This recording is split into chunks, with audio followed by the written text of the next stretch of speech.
This is Missey Grace. How you doing?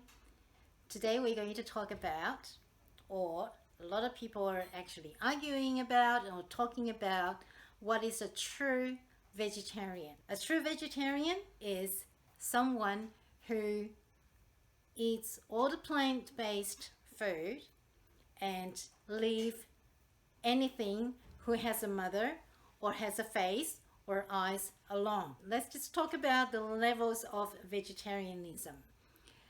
Other than the commonly known vegetarian, we have fruitarian. That means people are just eating the fruit fallen off the plant.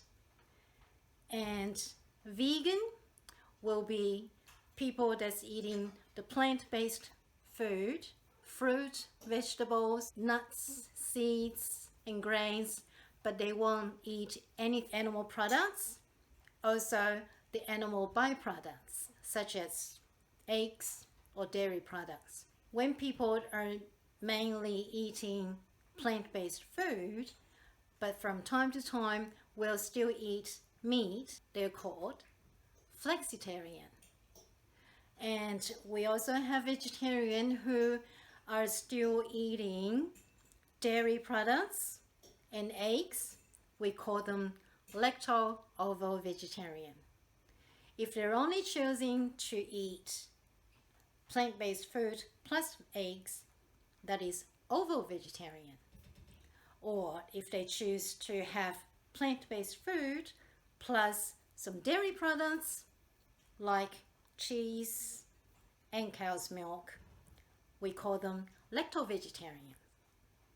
Now the other type of people eating on top of the plant-based food, they choose to have poultry, so that's chicken and some fowls. We call them poultarian. And the other group of people might have plant-based food plus animals of the sea. We call them pescatarian. So now you know the different kind of levels of the vegetarianism. You can stop arguing now. If you have any comments, please let me know. And until next time, be well, be happy. This is Missey Grace. I'll see you soon.